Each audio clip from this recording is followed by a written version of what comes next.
Okay, so I can see our guest speaker has joined. So if we'd like to, we might start the evening off. I just want to start off by welcoming everybody. Elaine is my name, and I'm an admin on the Ireland and Lockdown Voice chat group. Um, so we've a guest speaker on this evening. I'll introduce her in a second, but just maybe to let you all know, we've got an action-packed hour ahead. We're after receiving loads of very interesting questions from all of our members during the day, and thank you very much for them. To try and maximise the time, I'll be asking most of these questions on your behalf, but there will be a brief questions and answer session at the end. It'll be a quick fire round, so if you could try and keep the questions as brief as possible, that would be brilliant. Our guest, a special guest speaker this evening, Professor Delores Cahill. I think she needs very little introduction, as I guess most of the listeners on here tonight know about her and know her professional career and her background. However, I believe it needs to be said that she's been a light to lots of people during some very dark times over the last 14 months. Delores is a very strong, brave Irish woman who's showing true leadership at a time of crisis. And personally, I'd like to let her know the work she has done and is continuing to do for all of us. It doesn't go unnoticed, and it's greatly appreciated. So I'd like to welcome you this evening, Delores. Well, listen, Elaine, thank you very much. It's lovely to be on Ireland on Lockdown, and thank you for that very kind introduction. And it's a pleasure for me to do what I'm doing. I'm honoured to do it every day, and I meet great people. So thank you, Elaine, for that kind introduction.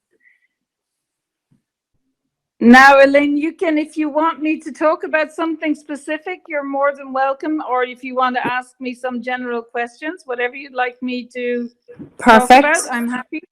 Sorry, I didn't realise myself, my mic wasn't unmuted, so apologies. So yeah, we've taken loads of questions, we've loads to get through. So the first question has come in from lots of people, and they're concerned about the term. If you could explain in layman's terms what's meant by shedding, and should the unvaccinated be worried about mixing with the vaccinated, please?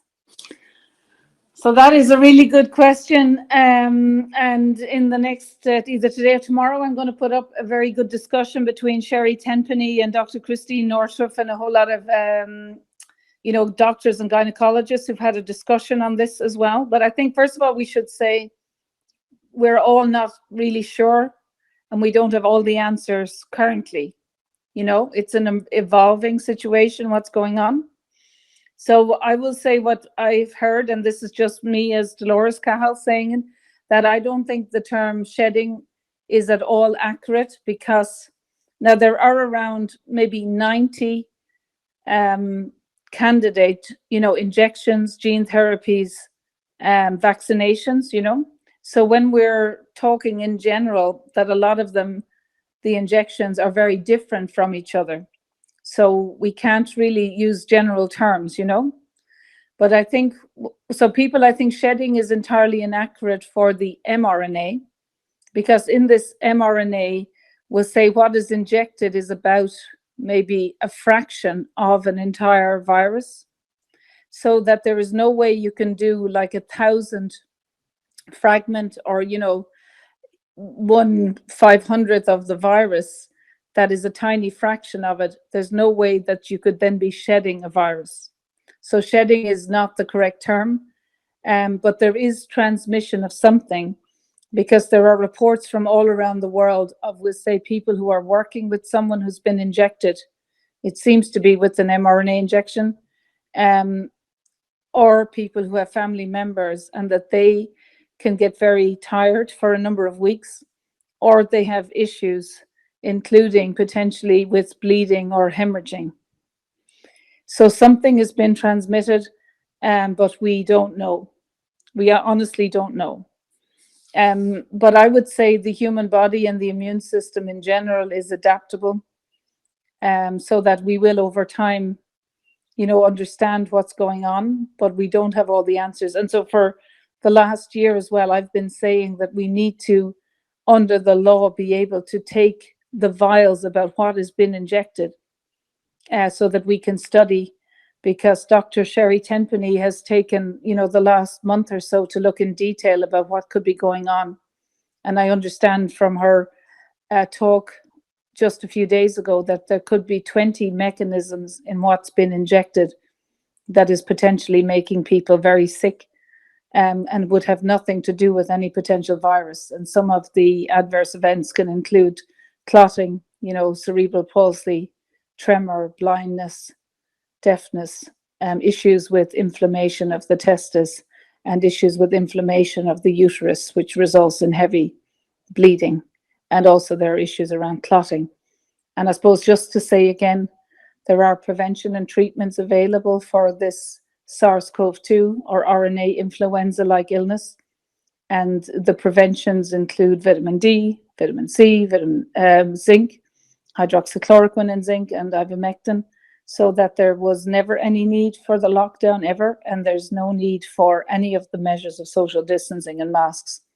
And if prevention and treatment that are award-winning and Nobel Prize winning and entirely some of the safest treatments like vitamin D and ivermectin, there's absolutely no justification for requiring these injections. And there's now huge data on the adverse events, and the harm seems to be much more outweigh the good. And I've been saying there is a duty of care for the regulators and the doctors to actually stop these injections, because many of them are in clinical trials, and normally under the rule of law, if you have one or two, one death in a clinical trial, the whole thing should be stopped.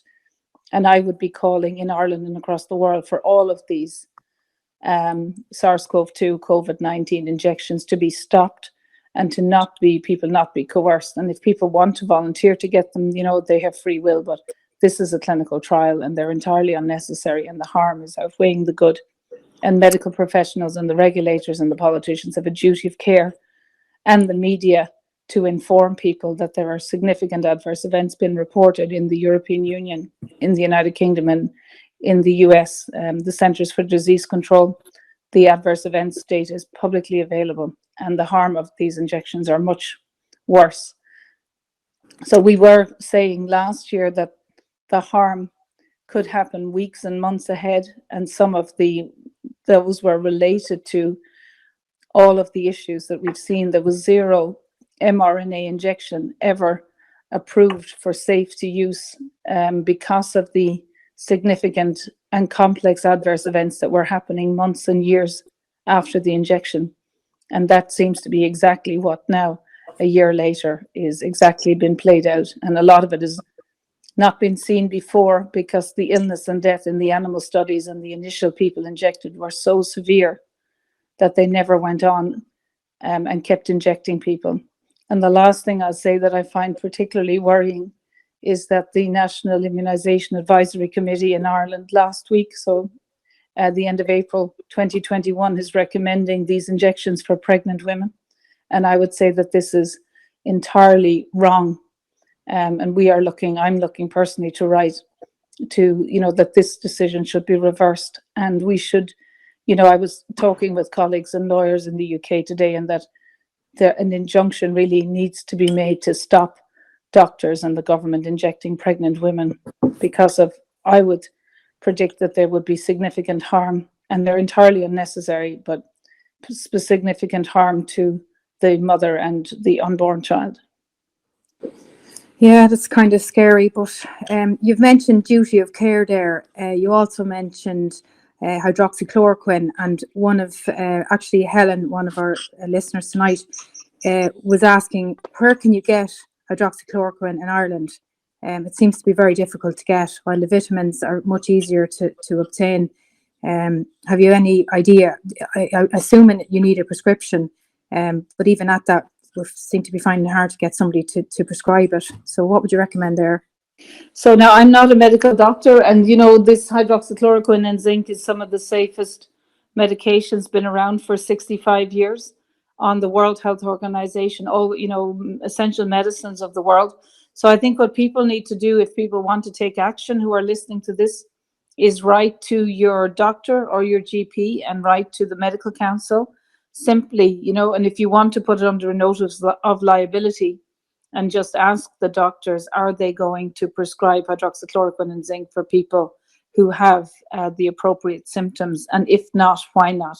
Because essentially this is life-saving.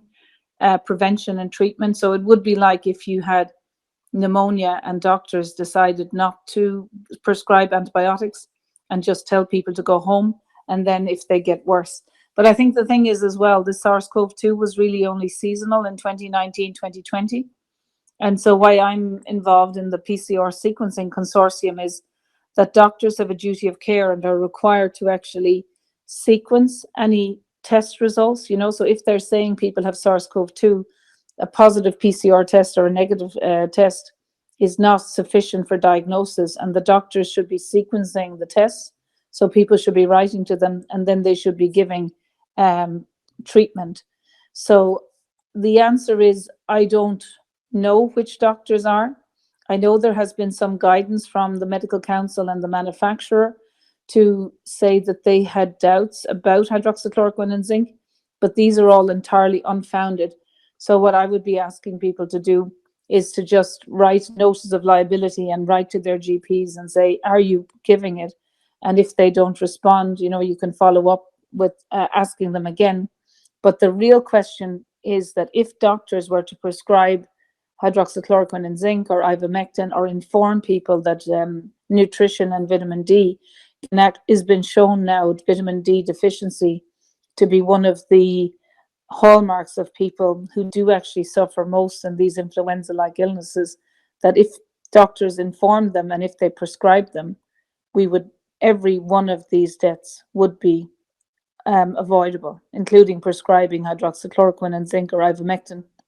So essentially, the government is locking down the country for symptoms of influenza-like illness that are entirely 100% preventable and treatable. So I think people, if you want to do something, is just write to your doctor and then ask him for his registration number and his indemnity insurance, or her, and also copy the Medical Council and write to the Medical Council and write to the minister and say, even if you don't want it yourself, say, are you going to prescribe this if everybody, including the elderly, have the symptoms of influenza-like illness or SARS-CoV-2? Okay, thanks for that. You also mentioned duty of care there, and we know the manufacturers have been indemnified all over the world. So is there a duty of care with our GPs if they're administering this drug to us? And you know, what's your view on, should they be contacted before we actually, anybody goes down the road of getting this injected into them? Or, you know, where does the duty of care fall on this case? So that's a very good question. So I suppose I've been studying the area around adverse events and injections and vaccines for at least 12 years. And so, in fact, I think there is no indemnity the way it has been done, that has been communicated incorrectly. And it turns out, and I'm in touch, you know, with lawyers in the World Freedom Alliance. We have top lawyers from around the world that we're in touch with regularly and every week. But also I'm working with lawyers in the United Kingdom. And they are, you know, putting together cases, including where doctors breach their duty of care. So this goes back to, your people listening might know of the Nuremberg Code. So in fact, there is no indemnity the way it's been portrayed, because harm is done by, you know, one man or woman to another man or woman. So in fact, the person who actually does the injection and breaches the skin, if it's anyone, but including a medically qualified professional, that they have a lawful, you know, requirement, and it is a crime if anyone, a doctor or a nurse or anyone, injects another person and breaches the skin without giving them full and informed consent. So there is no indemnity, right? The person, because if you don't get, and because this is a clinical trial, they have to enroll everybody in these injections. They're all clinical trials that end in like 2022 or 2023. And if they don't, they are committing multiple crimes. There is no indemnity. And the area of law that this comes from is the area of law around our inalienable rights and freedoms. So the same as freedom of travel, freedom of speech, we have an inalienable right and freedom to bodily integrity. And anyone doing anything to your body, particularly a doctor, without full and informed consent, is a crime of battery, which is an absolute crime. and it's up to 5 years in prison in Ireland. But also to give someone an injection without giving them the entire full and informed consent in a clinical trial, that they're enrolling in a clinical trial. They have the right to refuse. They should not be coerced. You know, that's all the breaches around the Nuremberg Code. But of course, because we saw in one care home in Ireland that 51 people were injected on January 20th, and 26 of them died within 5 weeks. And that's, we've seen the same in other care homes, that actually is contributory manslaughter, right? Because somebody injected people, and we've done statistical analysis. We have the death certs, the correlation statistically that it was associated with the injection is, you know, within between 5 and 20 standard deviation units. So it's absolutely that the injection contributed to the death of the people. So for the people injecting, it's actually a crime of contributory manslaughter, as well as enrolling on, you know, putting people on a clinical trial without full informed consent. And if they don't have the paperwork around that the adverse events included death, and that it was already known within the first 5 days of these injections being given in December 2019 that the adverse events were significant and there was much more harm caused. So there is no indemnity. The way that they are saying, the manufacturers are saying they have an indemnity.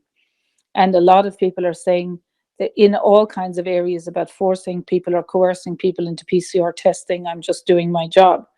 But actually under the law, including if someone is coercing you to wear a mask or forcing you to keep your job to get an injection or to have to get a PCR test that you don't want, it's actually a crime.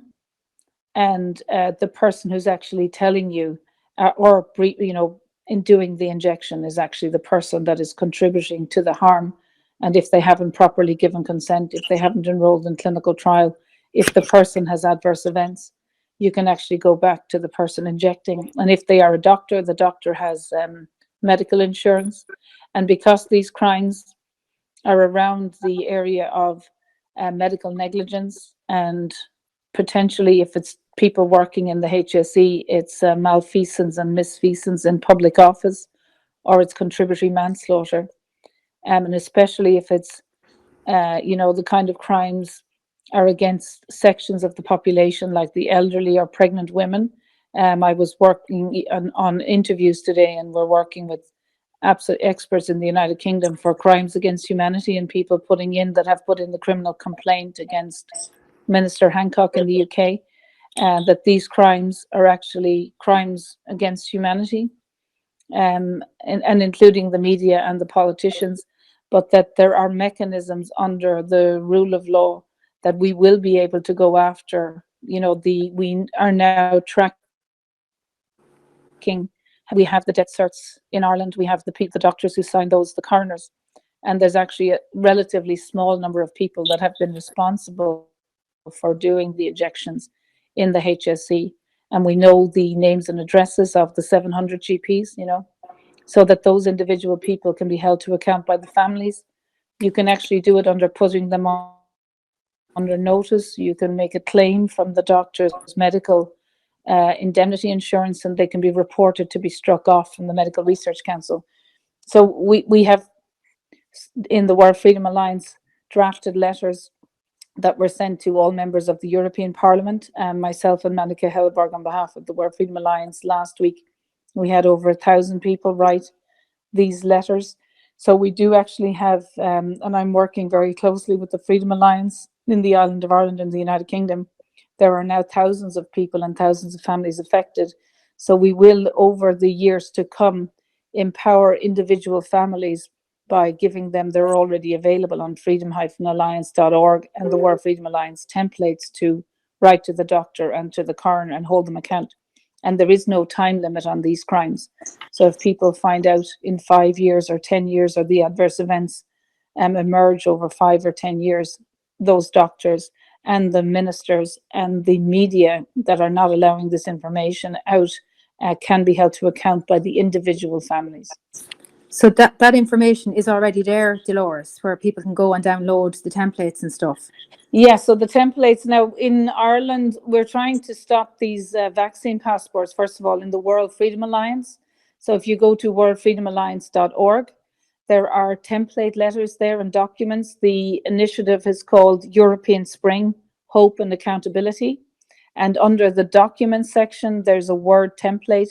So there are 13 members of the European Parliament in Ireland that got elected 3 years ago. And so, if anyone wants to, they can download the Word templates, put in their name, print it out, sign it, get it witnessed, and then with on post send it by registered post to their one or two or all 13 of the members of the European Parliament in Ireland. And what that letter is doing is putting those individuals on notice that if they vote for the coercion to say that people cannot travel or return to Ireland as nationals and passport holders unless they get an injection, including the mRNA injections that causes huge adverse events, with clotting, blindness, deafness, but also death, that the individual members of the European Parliament are being putting on notice that future families that suffer adverse events that may not know the truth now, but when their loved one or they themselves have severe adverse events, they can then make a claim against the member of the European Parliament in Ireland that voted for these coercion of mRNA injections to travel. And I think the way this whole globalist thing is working is that the media and people are claiming that if you're following orders, you cannot be held accountable. But of course, in history, this has happened very many times. And we know in the Nuremberg Code that actually, and in the rule of law, which is particularly strong in Ireland and in England, Scotland, and Wales, that indeed that there is no indemnity. Harm is done by the person who breaches the skin. So whoever does the injection, they are fully accountable, and there is probably multi-generational harm here. So I think anyone listening to this who is still injecting, they are personally liable, as will be for the rest, in their personal private capacity, their insurance, their house, whatever they have.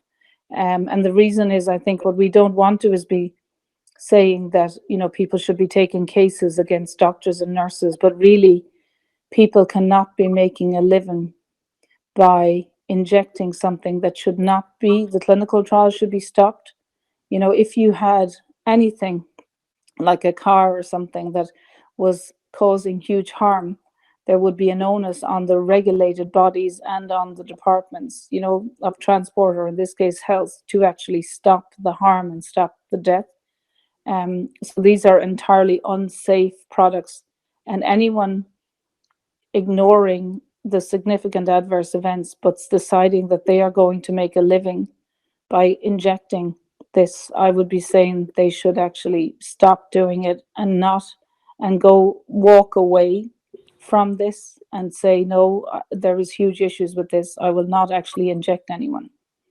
And that is one of the ways that if we can get doctors and nurses, so if they continue to make a living by doing something that causes huge harm, which is breaching their duty of care and their codes and oaths, and also it's misconduct in public office, I would say, for anyone working, for example, in the Department of Health, and it's malfeasance and up to contributory manslaughter and crimes against humanity, that they really should not inject anyone. And if anyone is listening to this and they have colleagues working in the HSE, because even the people in the care homes who are just staff involved in cooking or staff involved in caring for the elderly, if they see that there's huge illness and death associated with it, each of those individually have a duty to report it to the police and to report it to the medical regulatory bodies and to make it publicly available.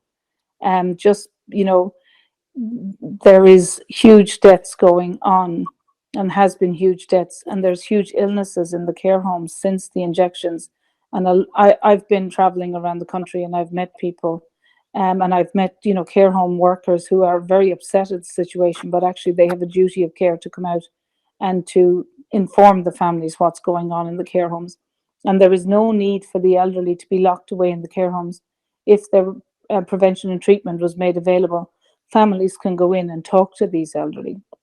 So essentially what they're doing is trying to silence the care home workers because they're afraid, and also not allowing the Irish families to go and talk to the people in the care home so they can find out, because obviously the care home, that one in Ballyknoe, you know, the remaining 25 people, I'm sure it must be traumatic for them to watch, you know, 26 funerals happening over 5 weeks. And that they, I'm sure, are frightened when they go to bed every night, saying, is someone else going to come in and inject us with something? And they have none of their families there, you know, that it's actually quite serious what's going on. And essentially, it's kind of a breakdown of the rule of law. And I have been writing with a group of people to Drew Harris, you know, because we see breaches of our inalienable rights like freedom of travel and undermining free speech. And also to the Attorney General. We've written to the Attorney General nearly 6 weeks ago now, asking, is this COVID-19 Act actually properly law, which means, is it translated into Irish? Is it enrolled? You know, has it been signed properly by the President?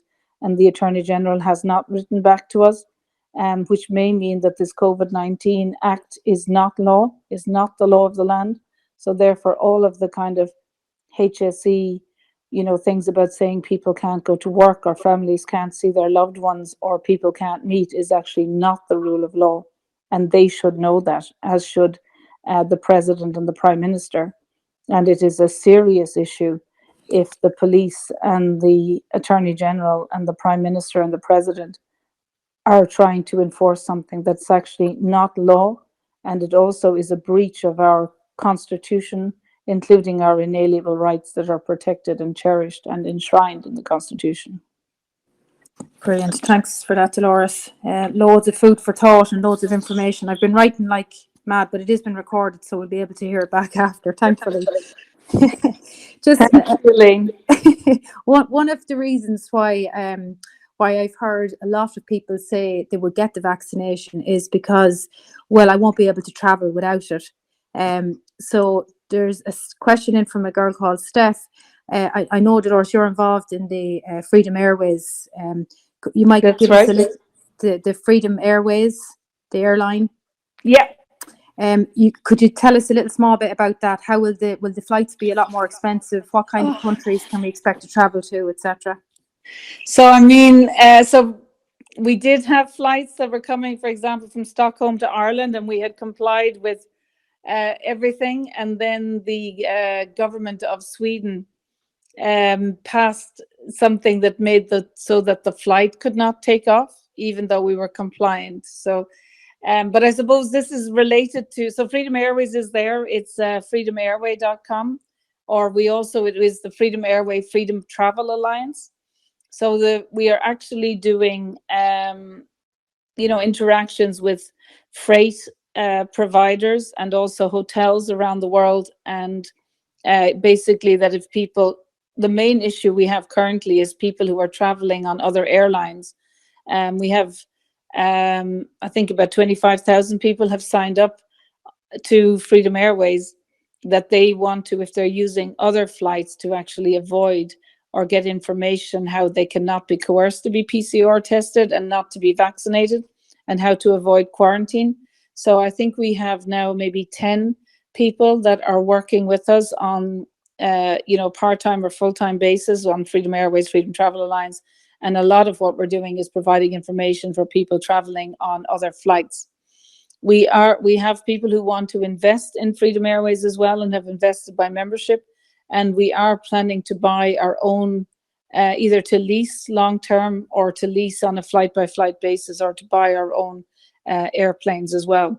But it's, the way the regulatory system is in the world, it's, we are gaining a huge amount of knowledge, but initially the flights would be from countries that are already open, where they actually, like in Austria, they have won 22 out of 22 constitutional court cases. And countries like Brazil are still open, and the governor of Florida is open, and Mexico is pretty open. So initially, we've actually put all of our efforts into helping people travel without getting PCR tested, or to find a way to travel around the world and go on holidays to avoid any of these coercive measures. Brilliant. So we have a number of flights as well as private jets that we lease, but we haven't yet got commercial flights, to be honest, because the governments are making it quite difficult for these flights to take off and to land. Okay. Just to let you know, Dolores, there's over 600 people listening at the moment, and you're very welcome, everybody. And Yes. can I say hello to everyone? And I have a channel called Delores Cahill on Telegram, and I try and upload one thing a day. So Delores Cahill. And I'd be very happy if people were follow me, because I've been on your channel as well, Elaine. Yes, And I think, absolutely. yeah, it's brilliant. And also I do have the Facebook, which I'm really happy that people are on there. But just in case, if ever we get censored in the future, the Telegram channel, is not censoring us. And then there's DoloresCahill.com. And then there's also custodian.com as well, which is, I under duress, I'm having to retire from my job. So I will have more time to spend on custodian.com, which is really kind of an initiative which is health, heritage, and our future, to try and help people to, we'll say, detoxify and be healthy, and also network with each other. Because really what COVID-19, I think, is doing is exposing people to what's kind of unlawful behavior, and the way the governments have really been at the beck and call of multinational or these organizations that are international but not accountable, and that's in significant areas of our lives, like in education and in health, politics, and the media, and in law, the courts, and the police.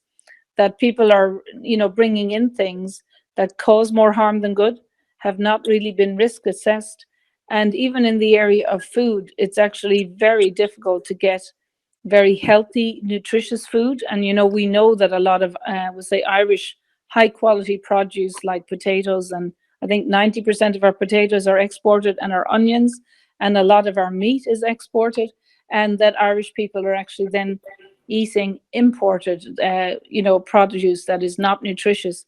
And what COVID-19 is exposing is that actually a lot of illness and disease is caused by malnutrition, and people can actually become extremely healthy by having, healthy food. And there are excellent, good quality food and excellent health initiatives and knowledge within Ireland, and very simply in reducing stress, and also then maybe getting specifically tested if they need to have supplements. I wouldn't be a great fan of supplements, but I think if people need them. And really what the whole COVID-19 is exposing is the lack of critical debate in areas like health and education and farming. And also there's an awful lot of additives in our water which are entirely unnecessary and actually are toxic. And a lot of the harm as well, why people are sick, is the combination of the vaccine schedule. And when you look at it, because of the availability of things like vitamin D, hydroxychloroquine, and zinc, and ivermectin, they can actually treat influenza-like illness.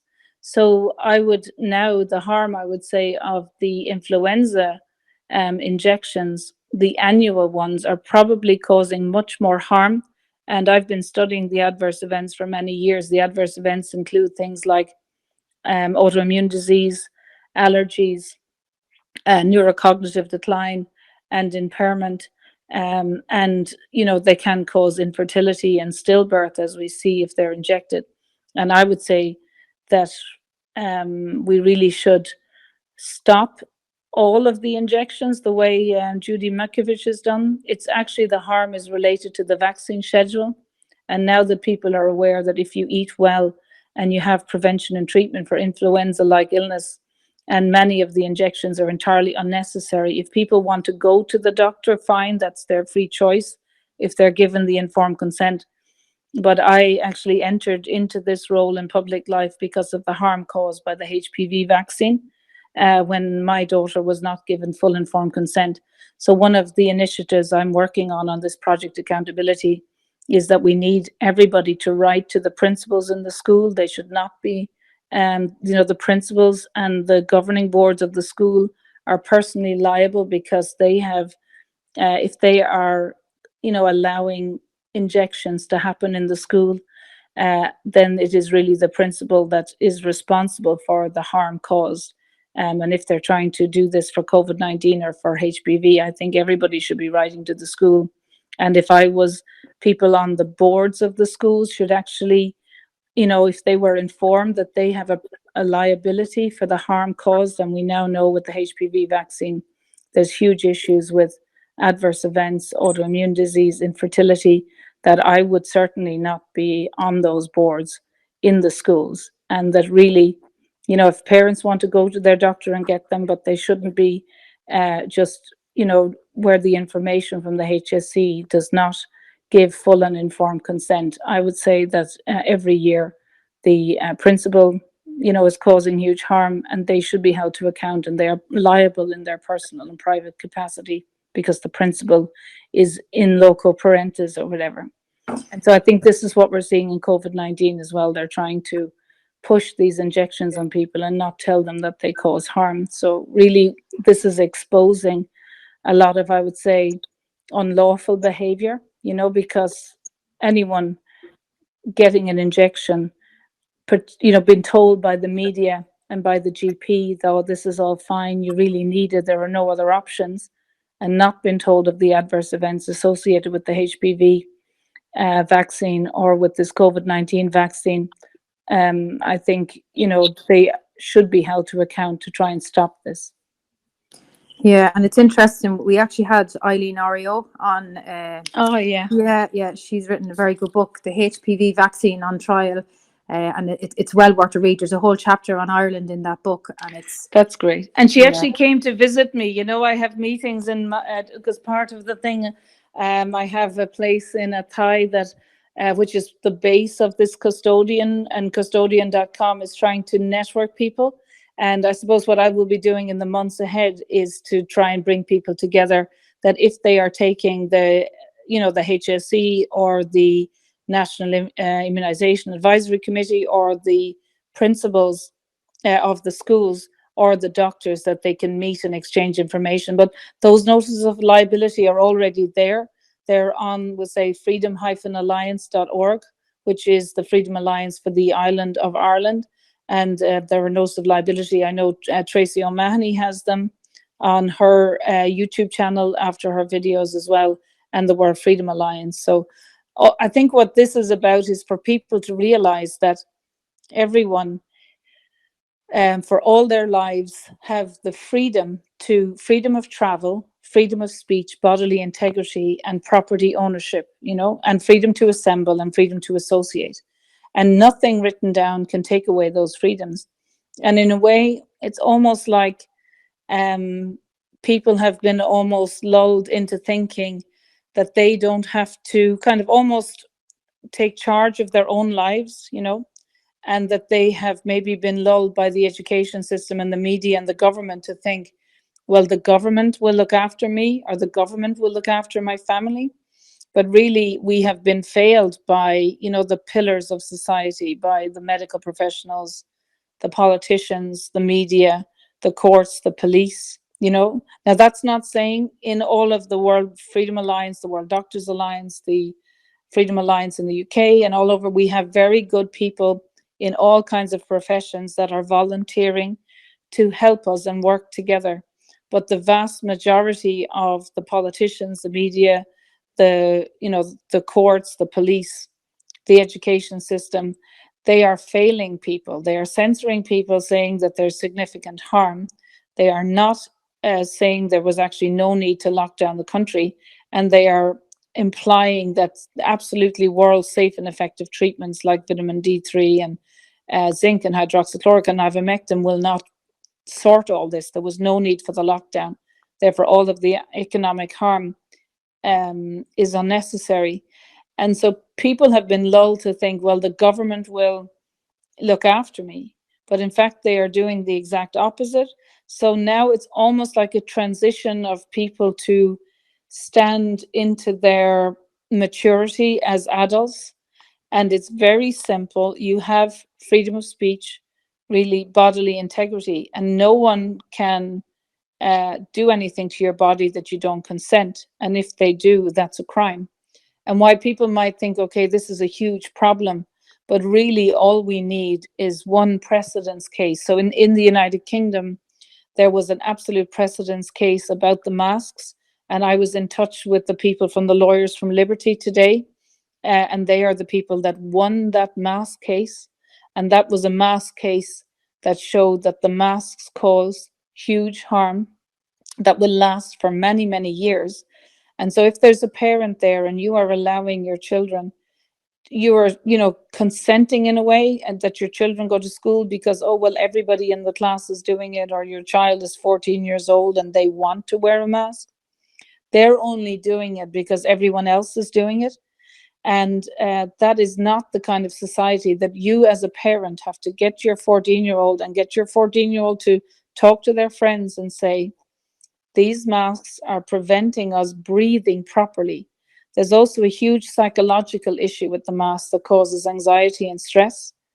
If a parent, 2 years ago, was putting a mask on their child, depriving them of oxygen and putting them into school, they would have been rightly reported for child abuse, because there is no issue with this SARS-CoV-2 with children at all. There's safe and effective treatment. So this is something that is entirely unnecessary. And if you look into the psychology, a lot of the issues around the mask is actually kind of a sinister way of undermining the personality, of young people particularly. And it will mean that because they will have been deprived oxygen, they will be predisposed, because they will be breathing in more carbon dioxide. And if you're breathing more carbon dioxide, your blood becomes acidic and you are predisposed to illnesses like pulmonary fibrosis or even cancer, and being very sick. So that the parents are actually not doing the best for their children. They need to get their 14-year-olds together and say, look, as a class, we need to go in and take off the mask. So a precedence case was one. So I do think people cannot rely on the government. They need to stand and just learn that they have these rights of freedom of speech, and that we should not be censored. Doctors and lawyers and teachers and nurses and care home people who are standing up and telling it as it is, and that we have bodily integrity, and that how you become healthy is really to try and detoxify your body, drink clean water, take good food, and if you have to supplement with vitamins. But also we need to hold, like if they are putting toxins in the water, which are unnecessary, or if the government or individuals are recommending injections which are not necessary, that then those individuals have to held to account, because this has been going on for many years, but particularly the last 20, 30 years, that people think that they as individual doctors, teachers, police can cause harm, and there's no mechanism to hold them to account. But we now have, under the rule of law, notice of liability, notice of remedy, affidavit. You can just file the documents into a court and you can claim off of their individual liability. So whether it's their house or their pension or their salary, or that partly this is criminal behavior. And we are actually doing the grand juries in the United Kingdom. I'm very honored to be in touch with 3 of the grand juries, and we are going to directly have, turn the courts in Ireland, or hold people to account in a grand jury type system in Ireland. And then I'm working with the holding individual people in the United Kingdom. There will be a crimes against humanity submission in The Hague. And we in Ireland, if we need to hold people to account, including like the deaths in the care homes, we've had lawyers look at it across the world. And in Ireland, what is going on actually complies with all the criteria for crimes against humanity. And as well, there was another amendment to the Irish Constitution back in 2002, that in a situation where this kind of crimes are going on that are not being investigated, that we can call in an international criminal authority. And in the World Freedom Alliance, we're in touch with, over 100 countries now, that there is actually an amendment to the Irish Constitution and an act that we can bring in international people to investigate the kind of crimes that are going on, including in the care homes. Thanks, Dolores. I think it's coming up to 10:15. If Eileen has her hand up, yeah, Eileen, would you like, Eileen Oreo, if you'd like to say a few words or ask a question? I'm not sure and then we're going to move on to questions Dolores, from the floor. hi, Dolores. A quick question Hi, for you. Eileen. Oh my God. How are you? I was listening. I was listening. Oh, In it's lovely to Thrones. hear from you. Listen. Thank you. The honor is mine. But in relation to, the masks, and we all knew this since the beginning that the vaccine would replace the mask, psychologically, physically, whatever. And we all know also that they're after really the children, the teenagers, just like they were with the HPV vaccine. They couldn't convince women to take it, so they moved the goalpost down because they can give it in the schools and convince us, and therefore avoid the fertility risk, the pregnancy risk, and all that. So they're coming for the children next, having reached saturation point in the adults, I fear. And as we see here in the US, they're coming for the colleges. The colleges, Yeah. they're private. The ICANN filed a lawsuit, or at least cease and desist, if not a lawsuit today or yesterday, Brilliant. against all the Ivy Leagues and any other college, announcing the unlawful nature of the mandate. But what can parents do? Kids are, anchored to iPhones. They know this. They're a walking, tagging device. Kids want to go to school. They'll do their thing. There will be a rebellion. How can parents help their kids resist this in a way that won't, cause the kids to, they do that, right? They convince the kids to go up against their parents.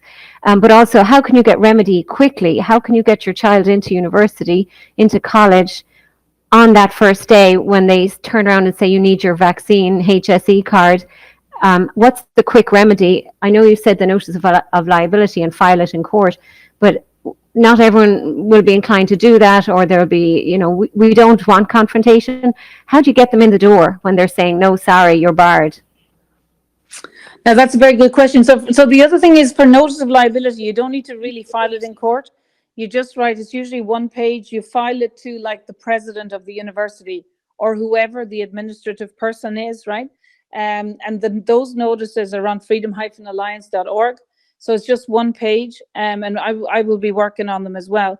So you just give it to the person, like the administrative person, and then they go, oh no, it's not me, I'm just following orders. And you go, no, whoever is actually saying it, right? And then you essentially make them afraid to do it. So you can also do a conditional thing. You can say to the university, I will accept your offer of only taking an injection as long as you accept all of the adverse events if I have it. And Catherine Austin Fitz, who I'm in touch with regularly, she has calculated that on average for families, the cost of an adverse event is $5 million, right? So I think these notices, we are publishing them now so that you don't have to go to court. You just put them on notice that if you suffer adverse events, and if the parents did that now to like the 7 universities in Ireland, right? Literally just send them off if your child you think is going to go to UCD or whatever, that to get the universities to stop coercing people because it's a crime. So in the notice, like we did one on the World Freedom Alliance, it's a general one for the European members of parliament, but actually you can use the same notice, the word template is there for the president of the university, or the registrar of the university, who is the person that enrolls it. And parents can send them to the 7 universities now and just say to the registrar, if you are coercing my child, it is a crime, right? Coercion is actually in Ireland on the Non-Fatal Offences Against the Person Act 1997. To coerce someone into something in order to access something like a degree is actually up to 5 years in prison, right? So this is criminal behavior. So you don't have to go to court. You just write the letter. And the template is there on the World Freedom Alliance. So you would just say registrar, whatever the university. And if like the children can do it, the teenagers can do it themselves. You know what I mean, Eileen? It's only a 1-page letter, and then you registered with An Post, and then you put them on notice. And then you actually can write then to the university and say, are you still coercing me? To the registrar or the administrative staff, and hold them liable, because you can report it to the police. You don't need the courts. The other thing I would say, just practically as well, if there are any young people or university students, they really need to even do a band or something, to make it cool to say we are brave, we don't need this, almost like the way Pink Floyd, that kind of anthem, to just because the way you undermine neuro-linguistic programming and all of this, wrap around media and social media and smartphone is to just make a laugh of it, or to just try to undermine it, or to have critical debates. So I suppose what we do need is the teenagers who are awake, and they are many of them, and we say young 20-year-olds, to actually get together and realize that they kind of have to protect their fertility, really. It's exactly as you say, this is an attack. And because there is huge doubt about this mRNA injection, it could be a multi-generational loss of fertility as well. Thank you so much. And thank you, Eileen. It's great. Next up, we have Jim Core. It feels a bit like a celeb. So after Jim, we promised we get to everybody. Well, not everybody else, but we'll try and take as many as we can. Dolores, you might stay on for a little bit longer. I will, of course. Yeah, brilliant, I'm actually at a meeting here, but that's okay. I'm happy, of course, if Jim is there. Brilliant. I'm a huge fan of Jim. He's a great friend of mine. Okay, go ahead, Jim.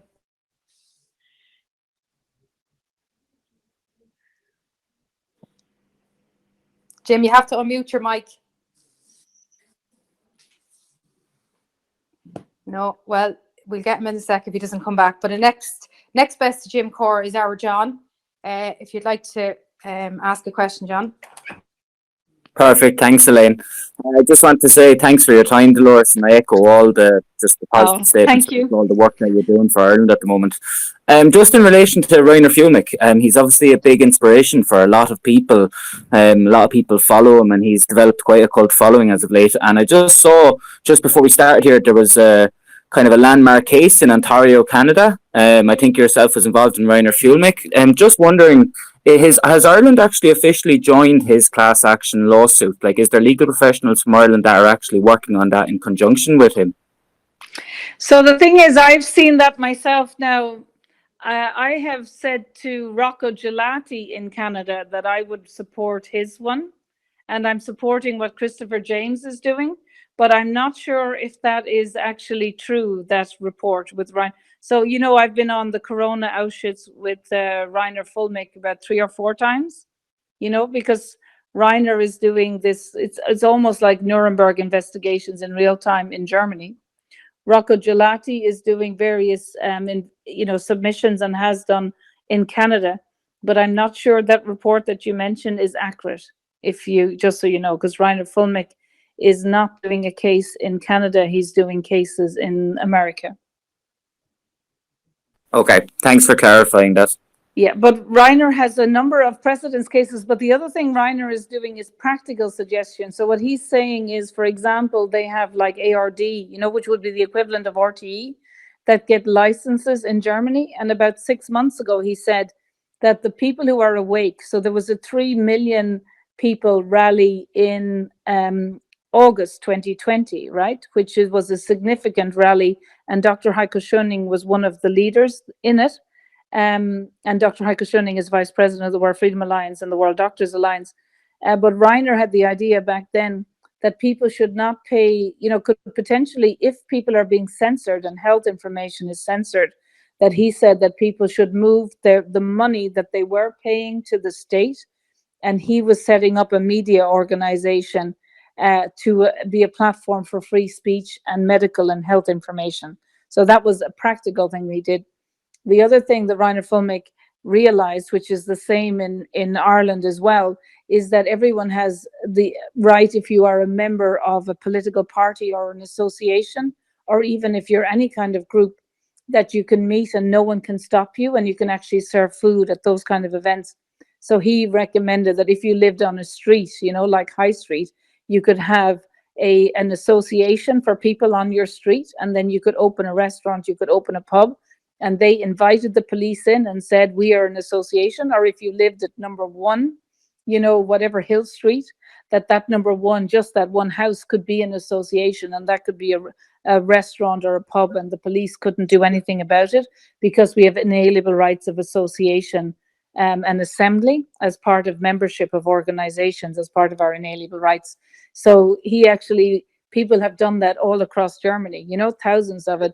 And there is an election in September in Germany. And so his plan is that all of those, they have freedom in the name. So you could be Freedom High Street or whatever, that all of those memberships or associations could come together for the next whatever elections, whether they were local or in the state, and that all of the freedom lovers would then either support each other or would stand for election. And one practical thing I think people should consider is, even as independents or whatever, is actually preparing in their local, you know, cities and towns and in your constituencies, whether it's independent or whatever, is to stand for election, because really the system that we have now needs to be changed. And the police are doing, you know, I have serious issues with the police trying to detain people, and they're arresting people just traveling across Ireland or exercising their freedom of expression. And they are trying to criminalize people who are not committing crimes. And when there are serious, you know, adverse events and deaths in the care homes, they are not investigating them. So I think I am entirely a Democrat. And I think ordinary people listening to this, young people, old people, should consider standing for local elections as independents or as any parties as well. I think things have got so bad now that people need to dedicate some of their time to actually trying to rebuild Ireland and to expose what's going on and build anew. Perfect. Okay, we're going to take a question from Dara, and then I think we have Jim back. So Dara, if you'd like to unmute your mic, and you can ask Delores a question. Hi, Delores. Thanks for taking the time to talk to us this You're evening. welcome. So my question is about what you might think what would happen later on this year, if, assuming that we think that, you know, the virus spreads, you know, with the aerosols inside, and also that a lot of restrictions might get lifted towards the, you know, the end of the summer, but a large amount of the population get vaccinated also, as well as that, what might happen towards the winter season, when lots of vaccinated people are going to be spending time indoors with, you know, other vaccinated people and probably unvaccinated people, and then what the response might be from the government and the kind of the public health officials when they don't get the results that they might expect. Yeah, that's a very good question. So first of all, I think there is good news, okay? So it turns out that people for these, so what we were talking about last year was influenza-like illness, okay? That's what we're talking about. It's a flu. And if people remember, for the flu, most people wouldn't get it. And it turns out that if you are healthy and you have good nutrition, including vitamin D, you actually don't need to worry, okay? And that's why it was often people who were deficient in vitamin D that actually had the adverse events. So really, we don't need to worry about these flu-like viruses anymore, these winter viruses, because we now know, no matter whether you're 90 years old or 80 years old or whatever age, you can protect yourself and not worry by just having good nutrition, de-stressing, detoxifying, but also supplementing with vitamin D, and then making sure, writing to your doctor, that they will make prevention and treatment available, including hydroxychloroquine, zinc, and ivermectin. So in fact, we do not need any of these influenza vaccines at all. You don't need the flu vaccine. You don't need a COVID-19 vaccine. So that is good news. That will be the gift, in a way, for all the sadness of COVID-19. There has been huge harm and illness brought about by the influenza vaccines, including that people have a higher predisposition to neurocognitive decline and Alzheimer's, has been proven by Professor Chris Exley. So we don't have to worry. You actually can control your own health, reduce any risk you have for influenza through food, vitamin D, and get your doctor to give you, you know, Nobel Prize winning safe drugs. So then we have the issue is what's going to happen with these injections. There are now up to 90 different clinical trials for so-called vaccines for SARS-CoV-2. I would say they are all entirely unnecessary. They should all be stopped. If people want to go to their doctor and enroll in a clinical trial, that is their freedom. Doctors should stop doing this.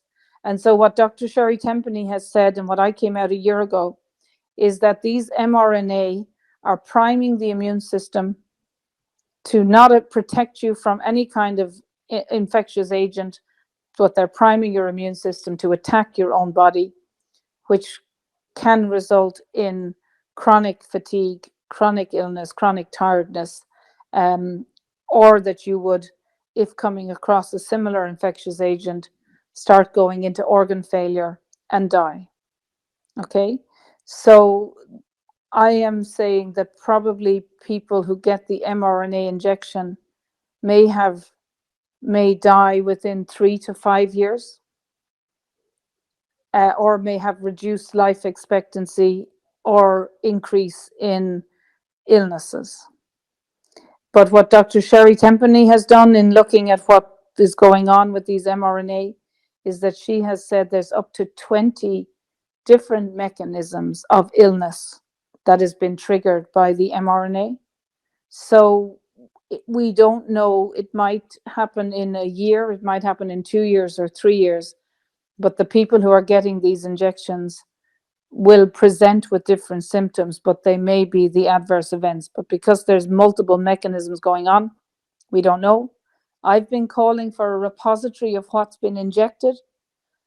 Because these are clinical trials, if people present with unusual illnesses, we will need a whole area of health to detoxify and treat people that have got the injections. But without us having a repository of these vials, there are so many toxic agents in those vials that don't need to be there, that it will be much harder for people to be recovered from health. But the issue with the spike protein, as I came out a year ago, half or all of the animals died. It's not clear once you have the mRNA injected into you if you can ever really be recovered. It may be that if you take vitamin C, it might help, but it's not clear. And then there's the issue that these mRNA people have been injected are transmitting to other people. I think we will all come across the people that have had the mRNA vaccine. We can't stop it. And that is potentially why the harm that could be caused by these injections are around the crimes against humanity. Because as Eileen Oreo said, we know that the spike protein, in fact, may have been specifically chosen because it cross-reacts with the testis and causes inflammation of the testis, which can lead to infertility in men. And it cross-reacts to a protein in the lining of the womb, which seems to be, will cause an issue with implantation and may cause the people to become infertile for some time, for shorter periods of time or for the rest of their lives. So these mRNA are causing serious harm to people, and we don't know, the harm will happen over the coming years.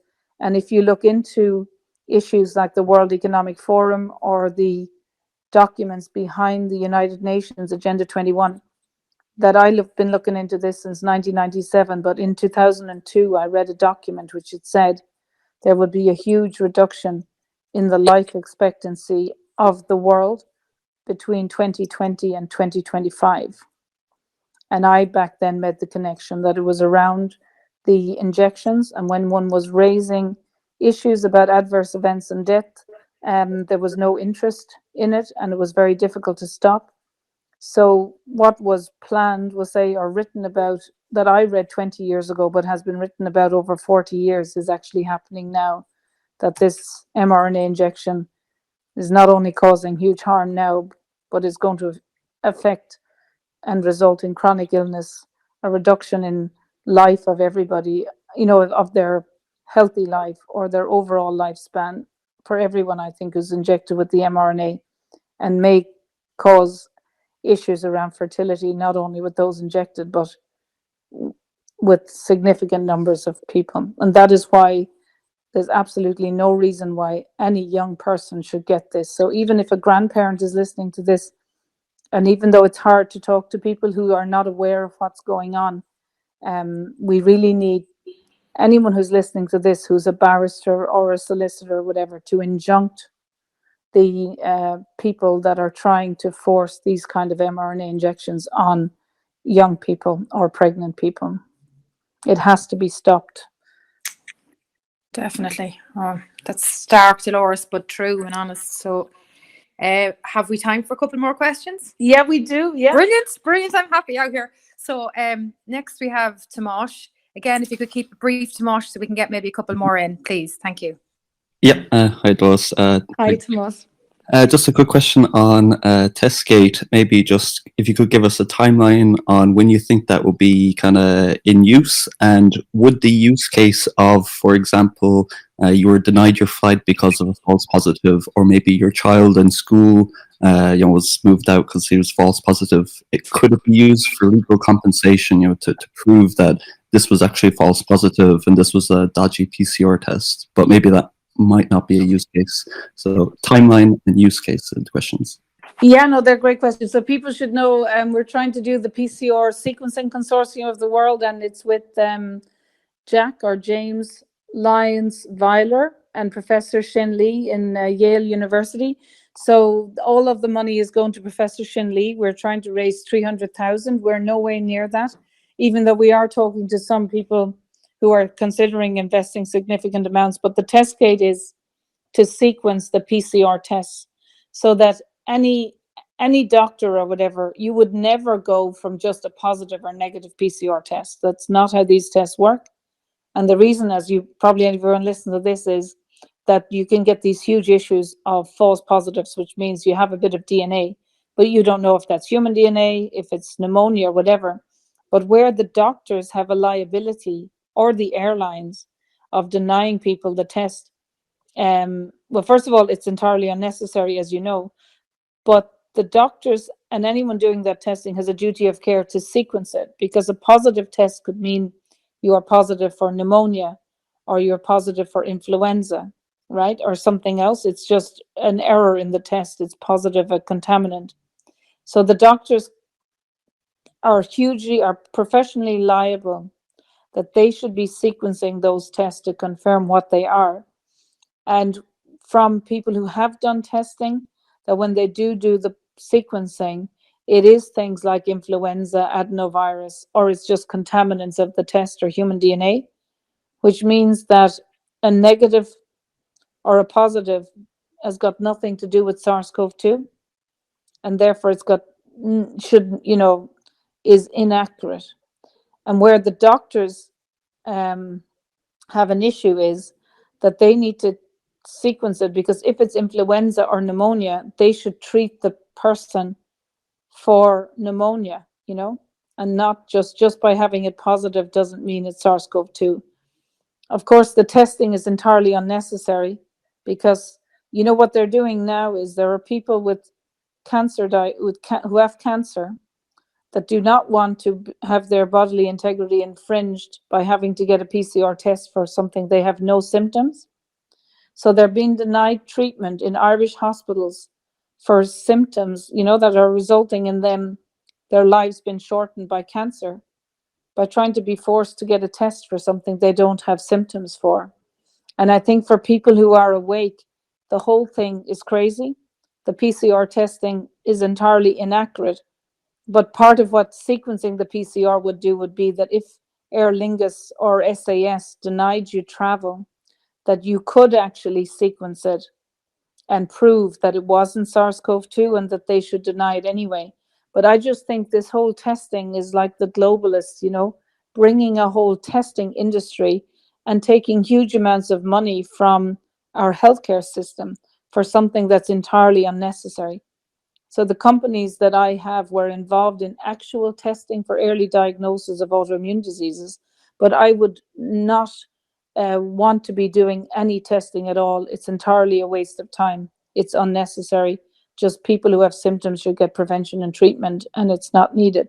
But the idea of Testgate then is that if you had 500 positive tests, so-called, in Ireland, they could be sequenced. And if they were not SARS-CoV-2, that those results, if they were influenza, human DNA, pneumonia, or some contaminant, that we would then injunct the government and say, none of these tests are, or even if it was only a fraction of 1 in a million was coronavirus, or was, I don't think it could be SARS-CoV-2 now because it's not circulating, that you could then use the results to say to the government, the act of COVID-19, which may not be law, is only based on SARS-CoV-2. If you're sequencing and there's no SARS-CoV-2, then there's no basis for the lockdown. And all of the businesses can sue the government as well, because there's a sequencing lab in the National Virology Lab, in all of the hospitals. So if the government had the interest of Irish people at heart, they could sequence, because hospitals are privileged sites and the doctors should be sequenced them anyway. And if they're not SARS-CoV-2, the lockdown would end overnight. So we don't have the money to do it. But the real question is, and someone who is like a lawyer could injunct the virology lab in the government and say, you are required, even for the patient diagnosis, to sequence all of the tests that are going through the hospitals in Ireland tomorrow. And if they're not SARS-CoV-2, then the lockdown would be over. Thank you so much for that, Tomáš and Delores. We have a question from Paulie. If you'd like to unmute your mic, Paulie, and ask your question. Yeah, hey Delores. Hi, Paulie. Thank you for coming on. I came across you when you done the interview with Dave Cullen. Brilliant. You have 750 people on here. Sorry, Paulie, you're a little bit hard to hear. We can't hear you. You might get a little bit closer to your mic, maybe. You're very muffled. Hear me doing? No, it's still not great. Oh, shit. I can hear you, Paulie. I'll try my best. Perfect. Go ahead. Oh, yeah. You've 750 people on here tonight, and a lot of us are surrounded by people that just trusted the government their whole life. How would you recommend that people softly, bring people over to our thinking? You know what I mean? Because a lot of people can't take the truth in the way we say it. So what would be a recommendation is how to, kind of change people's minds without startling them and making them feel scared and, what I mean?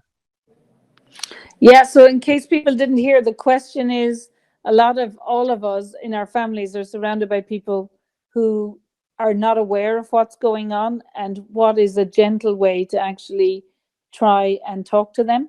So that's a very good question. And so what I've been saying is as well, try and build bridges with your family and friends, and maybe invite them over for dinner or send them a card, and don't talk about COVID-19. Because if you look at the strategy of how this globalization works and political correctness, it's all about unnecessary division, and that people spend a lot of time talking about issues that are essentially distractions from the undermining of our societies and rule of law, so that they are, talking about issues that are not big problems, and all of it divides society, whether it's by the color of people's skin, or whether they are men or women, or issues around freedom of speech or political correctness. But there are distractions, or like in Northern Ireland, issues around Catholic and Protestants. It's all about division. So what we need to do is to build up the bonds of friendship in our friendship circles and in our family. So I would say do something, invite family members that you might have had disagreements with about COVID-19, and just in a nice way, don't talk about COVID-19 at all. Just try and build bridges, make dinner, make cards, get, family groups together. Also, if all of your friends, I know people where none of their former friends actually are on the same page, then I would say make an effort to meet people who think like us and actually build new friendship circles, because there is other economic issues coming down the tracks. There are banking issues, and there are potentially issues with food shortages. This is all part of the plan. So we actually all need to build up communities, including with farmers, and build local markets and start to grow food.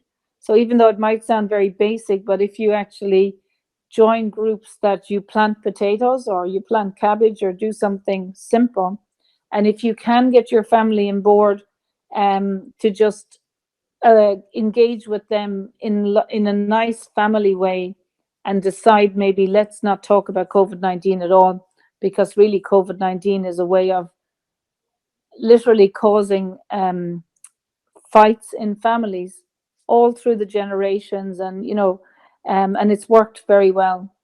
The other thing that helps is to ask questions about something, like why are doctors not telling people about vitamin D? So rather than, I would say, don't ever really talk about cases and PCR tests, but just ask questions like, wow, I wonder, hydroxychloroquine is on the World Health Organization. It's one of the safest drugs that can be given to pregnant and breastfeeding women. Are Irish doctors going to give it? Is your doctor going to give that? If your doctor is going to give that, you don't really need the mRNA. Ask questions.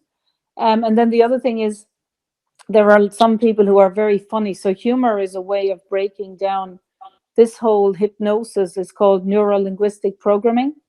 It's a whole, that's why they have the signs everywhere and the plastic things, and all of the things about masks are all the continual reminder that we're in crisis mode. And for people who watch the media and the TV, and then they go out and they see the yellow signs or whatever, it's all trying to make them fearful. So the way to undermine anything that causes fear is by putting on a comedian or whatever. There's one lady, I think Jean Ann, is a really good comedian, and she has sketches for about 90 seconds or so, so that if you could actually bring a bit of humor into it. So I would say, in brief, build communities, build new friendship groups, don't talk about COVID-19. Re-engage with your family, don't talk about COVID-19, and then try and reduce the fear in yourself by learning a little bit about the banking issues that's coming along, maybe explore cryptocurrency, plan to grow food, detoxify yourself, actually get yourself more healthy, and then build communities of people that will actually grow food, and even volunteer in your local community to get to know people. And what the globalists are trying to do is undermine individual people by keeping them alone, keeping them afraid, isolating them from their friends, from their sporting, from their volunteering, and from their communities. And so everything that we need to do then is to tell people, no, actually do volunteer. And one of the lovely ways of people getting happier is by growing food, by making meals of food that they actually have been involved in preparing themselves, and then inviting your friends over, and try and not argue about, recognize that COVID-19 is a way of undermining people and causing arguments. So just park that conversation and move on, and try and, in a way, we should be glad that it has exposed all of the undermining of the rule of law for 20, 30 years. And then we have to build new communities where the water is clean. We get local food in season, including Irish food, and that we stand for election and try and get people elected that will ensure we have clean water, take out electromagnetic radiation, clean the water, get good food, and have a media, if we're going to pay for media, that they have to, speak honestly and not try to undermine, people and censor people who are trying to provide, open discussion. And of course, if I'm wrong and all of us are wrong with something, then we have an open debate on RTE or whatever. And if we're wrong, we'll be proved to be wrong, and we can apologize and we can correct it. But this censorship that's going on in Ireland it's almost like living in, Eastern Europe or East Germany in the period between whatever 1950 and 1989. It is shocking to think in Ireland that what's going on with the politicians and the media has still, we're still a year into this and it's still going on. But when I meet, people and just talk to them nicely, like the police, or like I say to the judge, or the police, I accept your oath. Are you acting under it? And that means, are you actually carrying out the rule of law? They're actually shaking with fear. They're actually either crying, just by asking them, because, the doctors and the police, and the people in the media, they must know, they should be afraid, because every day they are trading, they're saying, I'm going to go in there and get some money. But as a result of that, people are being harmed or whatever. So anyway, that's my attitude on that. Try and make friends, get into food and detoxify yourself, and try and do something like walking with your family, and something, just a normal family activity, and try and not talk about COVID-19 anymore. Dolores, would you consider going for government yourself? Well, listen, I think the only way out of this is to get elected. And, you know, in the World Freedom Alliance, we're in over 110 countries. And as well as the pillar of lawyers and doctors, we have a pillar for activism, you know, which is rallies and exerting freedom of speech. And we have a political, we have a pillar or a focus group for political parties. And I am very honored to be one of the co-founders of the UK Freedom Alliance, which is a political movement. And I'm also very closely associated now with the freedom-alliance.org, which is the Freedom Alliance on the island of Ireland. And I am definitely considering, because I think everybody, we need to stand for election. And Brilliant. I would be either considering, there is in my constituency, actually, the Minister Owen Murphy resigned last week. And so there will be a by-election in the Ranelagh constituency. And that's, as well as coming from Tipperary, I actually live in Ranelagh.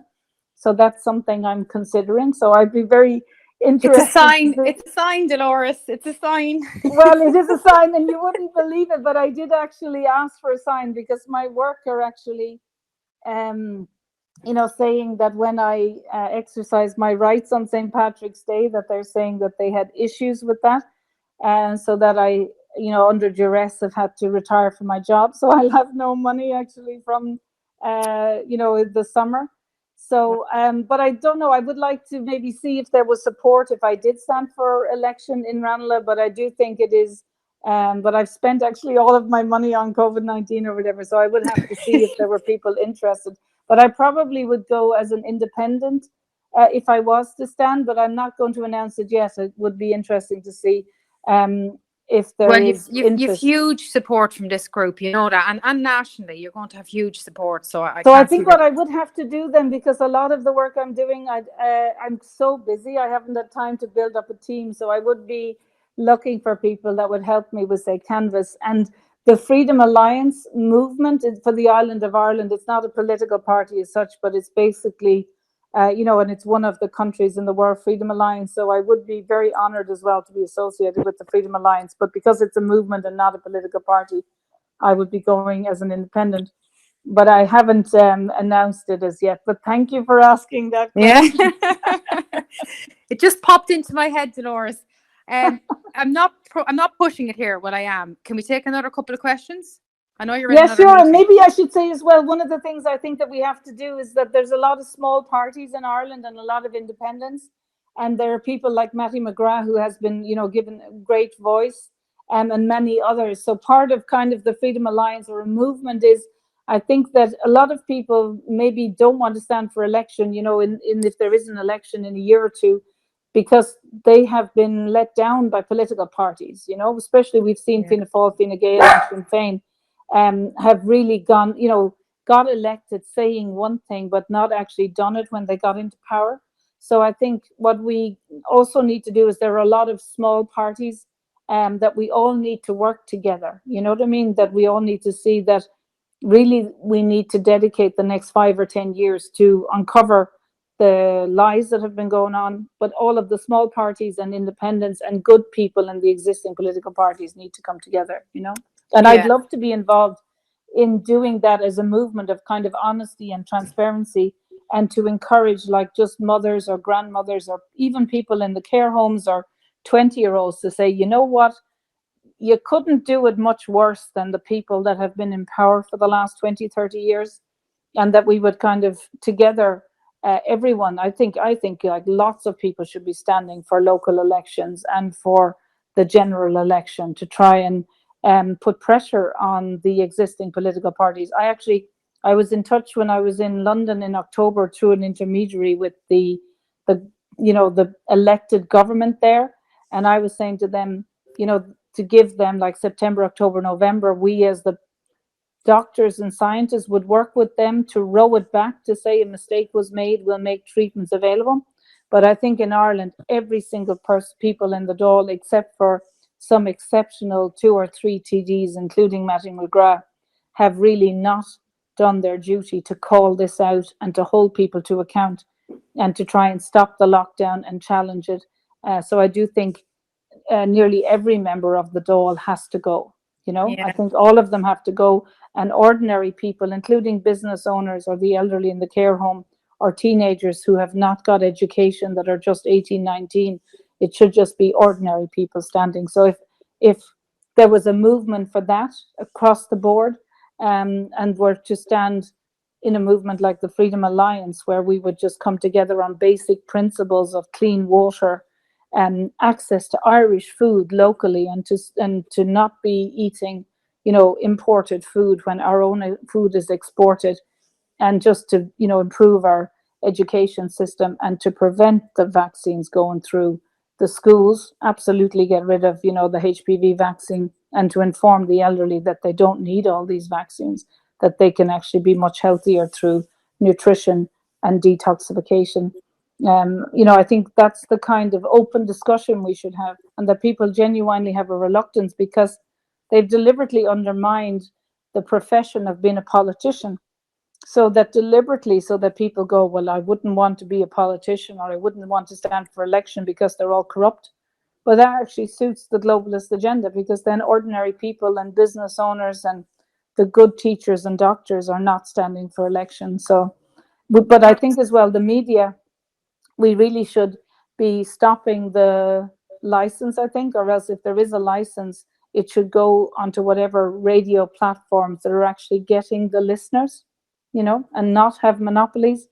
And as I've experienced now 1 or 2 times, that people who stood for elections, even the European elections, we got 1 minute on RTE, all of the national broadcasters, 1 minute for a European election. And I actually came 8th out of 23 in the European elections for Ireland South, but I only got 1 minute on all of the radio stations. So that is really, there are 900,000 people in Ireland South, and there was really no debate. So I do think it's really fundamental questions, because what's been infringed on now is our freedom of speech and bodily integrity and freedom to travel. And these are like inalienable rights. And these have been handed down by the Irish. The generations of Irish people have fought in much tougher conditions, and they understood that if you have free speech, really people cannot get away with what's going on. And it's really the media and ordinary people standing for election and just telling people, educating each other that we have all these inalienable rights, nothing written down, no one can take them away. And under notice of liability, we can actually hold these people to account, no matter whether they're the Prime Minister or the Attorney General or a university professor, that if they are doing harm or misrepresenting or, lying or killing people because of their action or inaction, that they will be held to account. So it's kind of daunting in one way, but I think in another way, we've been lied to for 20, 30 years. So like at my age, my whole life, people have not been honestly spoken to. And I think the great reset will happen, but not the way the globalists will do it. And I do think Ireland and England, Scotland and Wales, that in the world, we will actually, because of our fundamental rule of law and our inalienable rights enshrined in our 1916 proclamation and in our fabulous constitution, and we have literally, millions of people in the World Freedom Alliance, but hundreds of thousands of people, and the 4 countries of the British Isles are working beautifully together. I think it will result in a healing, not just between the north and south of Ireland, but also between the 4 countries. So I actually am amazingly optimistic and really honoured every day to be involved in this movement. And I'm actually in the north at the moment, and there's a Freedom Alliance meeting going on downstairs, and lots of people are dedicating huge amounts of their time now to rebuilding Ireland. And it's going to be from Ulster, Munster, Leinster and Connacht is the Freedom Alliance for all of Ireland. So it's a very interesting time. Yeah. Delores, you make some very, very, very important points there. And, there is this level of like nobody that's a truth seeker, or that, is like a lot of people on here tonight.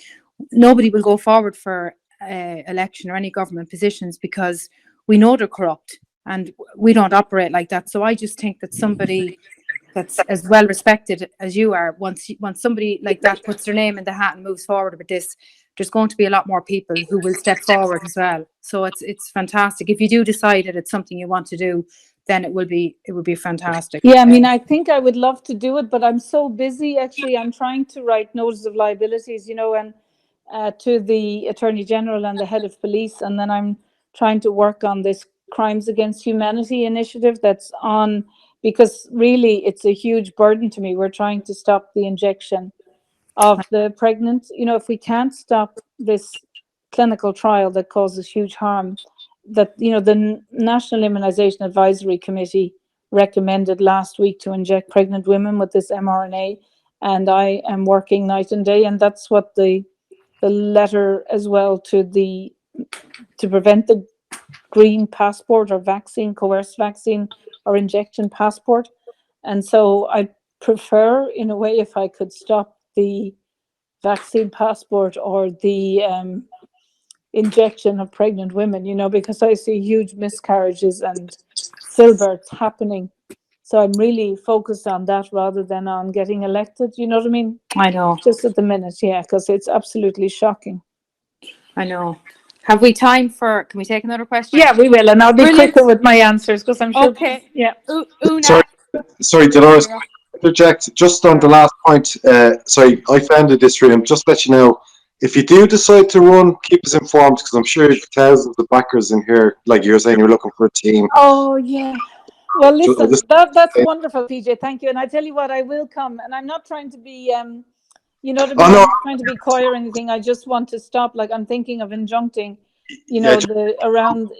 I really want to, like, we are actually, I spent today writing notes of liabilities around, the members of this needs to be injuncted. And I was working in the UK.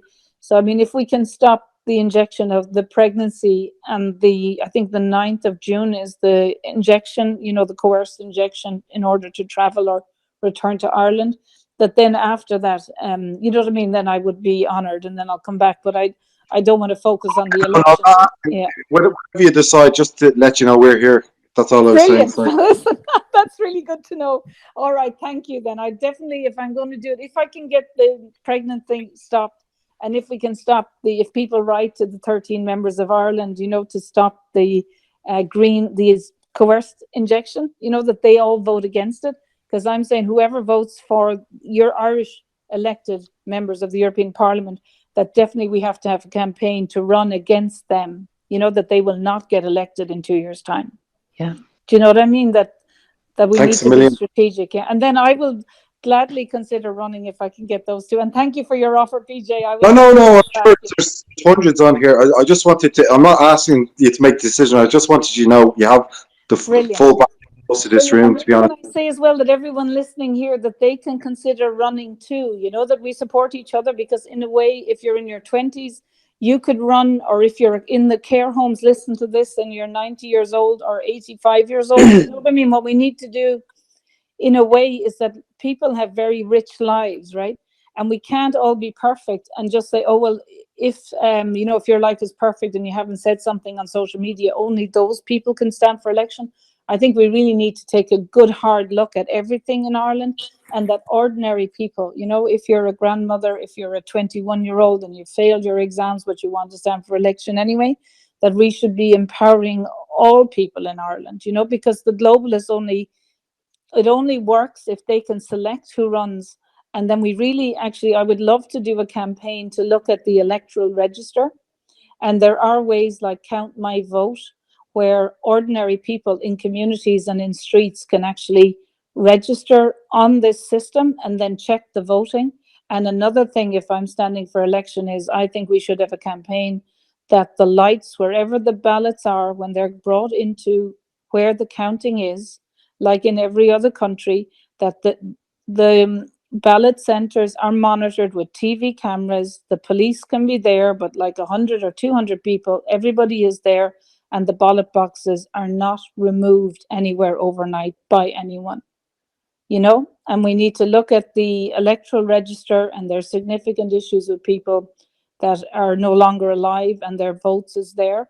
And with the kind of social media and big data that we have, we can actually, if the government is not going to have an electoral register, we can build our own electoral register. So, you know, for independents or people on a street by street basis, and we need to clean up all of the aspects of how this globalization is working, and the electoral register and the disincentivization of ordinary people standing for election, and then to look at the electoral process and to make sure that Irish people who are voters are sitting with our votes overnight, or that the voting starts straight away. Yeah, that there is no issue of any kind of tampering with the electoral process. Yeah, I know that's a long-winded way, but everyone should be considering standing for election, not just me, PJ. Do you know what I mean? Yeah, and we can't keep making excuses. We need to Yeah. start pushing ourselves forward. But Yes. I'm delighted for the support, PJ. Oh, It's no, great. thanks a million. Thank you. Thanks a million, because your ethos there is exactly of this room. The party system has failed us, so we need to get the people running. You know what I mean? Exactly every single point you just said there. So, sorry for interjecting, Elaine. Sorry. And can I just say, I'm just here with, you know, Anne McCluskey and stuff, and a lot of fabulous people, our brothers and sisters in Ulster. But one of the logos that they have is "The party is over," is for the Freedom Alliance. The party is over, meaning that ordinary people, it's a movement rather than a party. Exactly. Perfect. Just, I know he briefly mentioned it, but PJ set up this group, so kudos to him. It wouldn't be here except for him. So Fair well done play on to that. you, PJ. Yeah, Kudos. PJ. Yeah, thanks, PJ. Una, a few Dolores, it's 11:05. No, listen, the meeting is over. I think Oh, they're having a brilliant. You party missed the meeting. downstairs, so it's fine. So if we can bring in Una next, and then we've got a question from a lady called Warrior Mom, and then we'll call it a night. Is that okay with you? Perfect. Yeah. Una, off you go. Oh, and I see Paul Heaney from the UK is listening as well.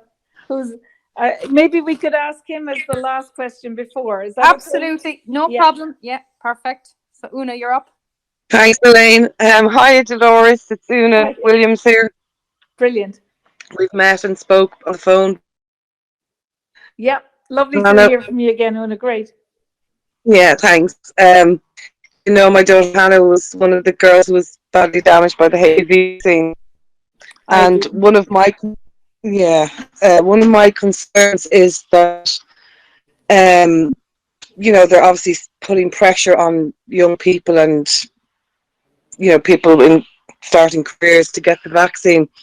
And for people like Hannah, she can't have another vaccine. It could kill her, you know. Some of the girls who had recovered from the HPV vaccine damage got the COVID vaccine and are straight back to square one, to where they were when they were initially damaged by the HPV vaccine. I don't know if you're aware of that. But where does it leave us in that respect? That how can I protect her? I'm not compatible with vaccines myself, and some of my other kids aren't compatible. So, you know, surely there has to be a clause that will exempt people like us, say, going forward. And just one more question as well. Judy Makovich has spoken about an antidote to the COVID vaccine. Do you have any knowledge on that yourself? Yeah, so the thing is, I suppose I would be saying, so you're right. So part of maybe would be the notice of liability thing.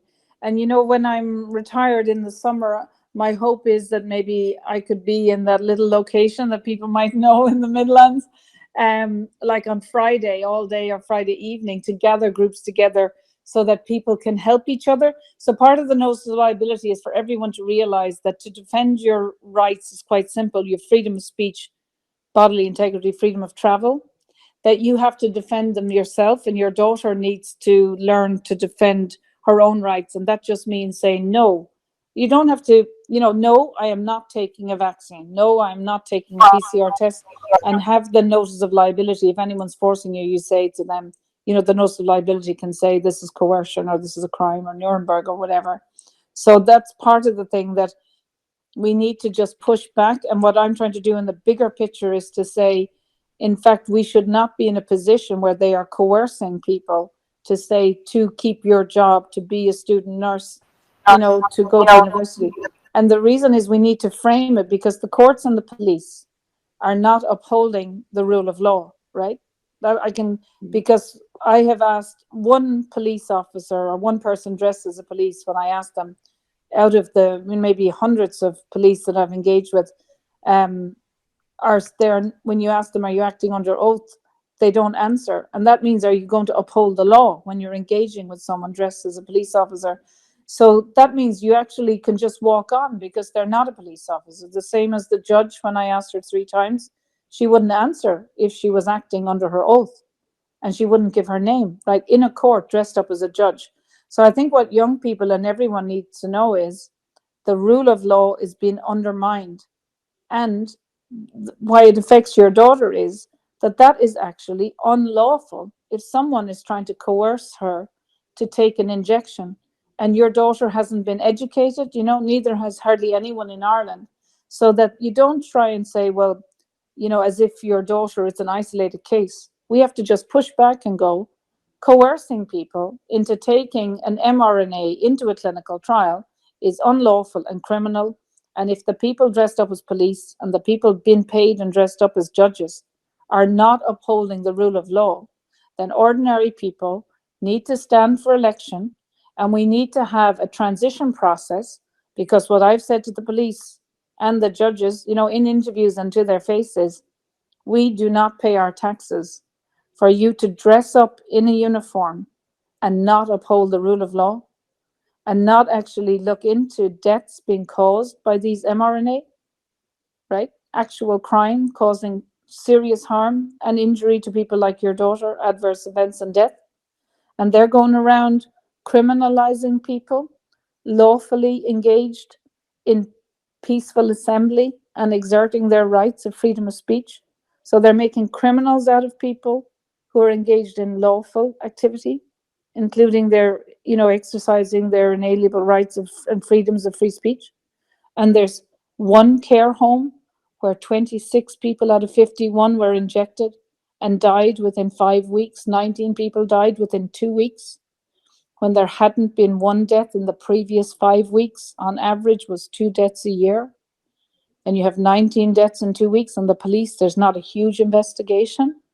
So we need, as a society, to protect your daughter. That's the whole thing. What we need the media, we need people to talk about this, engage in open discussion with their families, and say it's society has to protect your daughter, who was injured because you thought the HPV vaccine was good for her and she got it, and you didn't know because it was hidden from you that it caused huge harm.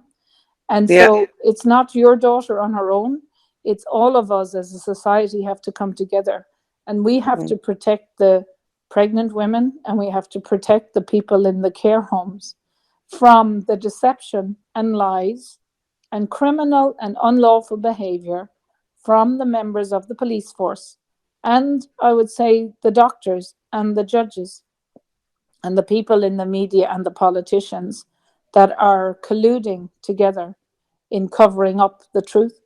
But the thing is, why this channel and PJ is great, and Elaine is great for people, because once you hear the truth, it actually resonates. People get kind of shivers and they feel upset because, of course, if people are dying because of this mRNA, the doctors and the regulators should be stopping it, and the police should be investigating it. And if they're not doing it, I'm saying we have to transition, that the people dressing up in all these jobs, they don't deserve their salary and their pension, right? And so I specifically, when I worked in the European Commission, I worked in the global coordination of the world, right? There is a unit, and I was responsible for health globally. But part of that expertise was, how do you transition from countries that are engaged in unlawful activities, or where there is a natural disaster like a weather disaster, right, or some post-war, and there actually is a mechanism, there's a field of study to transition from where the rule of law has not been upheld, whether it's after a war or a crisis. And how you can do that is actually make the people who are being paid by the people who pay their taxes, that they actually have to sign up that essentially what's going on is gross misconduct in public office on behalf of the people in the HSE and the politicians, right? They are, and the police. It's actually gross misconduct what's going on. And it's malfeasance and misconduct in public office. Now in the UK, you can actually go to prison for life. And that's why we are setting up, juries, right? Grand juries and juries. And it's actually the Nuremberg Code, because people are dying because of what's going on. But how you transition is, like for the guards, we will educate society to say, before someone dresses a guard, you just say, I accept your oath. Are you acting under it? And if they don't, you just video them. They have to give you their name and number and their warrant oath card. And then we submit that they should not be paid for that day. But if someone dressed up as the police does that, we'll say 4 or 5 times, we can have a database that then they should actually put up for gross misconduct, right? Because they're misrepresenting yourself as a member of An Garda Síochána without saying, yes, you are upholding your oath, which is to uphold the rule of law, is actually misrepresentation of a member, and that's up to 20 years in prison. You know what I mean? So it's a very fundamental thing. So I know it's a long-winded way that why your daughter, how is she going to not take the vaccine? But she's been coerced into getting this mRNA because the pillars of our society are not protecting her. And that's why ordinary people in Ireland have to literally say, our campaign in the World Freedom Alliance for the rallies on the 15th of May is enough, right? We've had enough of this. And in a way, we will thank COVID-19 for all the harm it's doing. Is that it's exposing, like the emperor has no clothes, or pulling back the veil on the lies that have been resonating in Irish society for 30 years. So it's not up to your daughter who's been vaccine damaged. In a way, it's to fight this fight on her own. It's for ordinary people listening to this to say, okay, we have to protect your daughter, and we have to protect all of the vulnerable people, that have been injured by this, and just expose it. That's it. We have to expose it so that she will not be standing on her own, and that no one will be standing on their own. Exactly. And Delores, you're right. It has opened a lot of people's eyes. Like a lot of people who there's a lot of people who knew what was happening for a long time, but COVID has woken an awful lot of people as well. And like, we are thankful for that. And we've had to step into our own light at that point in time. And, that's just where we are. Yeah. And people are connecting as well, Yeah. On the ground, there's a lot of groups forming from these groups, and that's brilliant. And that's very important. So, yeah. And I do think that people need to maybe around growing food and sorting out their own banking issues and trying to be a little bit innovative maybe, and, as well, and get other sources of income. Absolutely. To just prepare in case we might. I've been doing that myself, growing my own and doing different things. But thanks, Delores. I appreciate that. And the Judy Mac, the antidote. Do you know anything about that? Oh yeah. Well, the thing is, I know I'm not a medical doctor now, as you know, and I know vitamin C in general is good, but I think also eating healthy food, and I'm not a great believer, except for vitamin D and C, but people should maybe try and get tested for what supplements they need, rather than taking huge amounts of multivitamins in the antidote. But I do know vitamin D and vitamin C will help people. And if Judy Mikovich, that's an area that Dr. Sherry Tempany and a lot of the world leaders are looking into. But I think it may take us months or years to figure out the antidote, so that I think people need to just be as healthy as possible in the absence. Better than cure. Can we bring in a question from Warrior Mom next, please? You're on sure. mute. Yeah, if you'd like to unmute your mic and come in. And then maybe Paul Heaney after Paul that. Heaney's, we'll find her again. Yeah, perfect. So Warrior Mom, if you want to unmute your mic and ask your question. Hi, Delores. Thanks for being here tonight. I'm a big fan of yours. So my question for you is, a lot of us on here, we're starting to gather, like grow communities together and, really support each other. I think most of us on here don't want to be vaccinated. What are the chances of the government trying to shut us down, or businesses who are supporting non-vaccinated people? Now, one of the things, what I'm the custodian, this is CUSTODEA and custodian.com, is the movement that I was doing with the lovely place I have in Athy, was to try and network communities that are innovative and freedom loving. So I know I was in Cork there a few days ago, and they're actually networking businesses that respect your inalienable rights.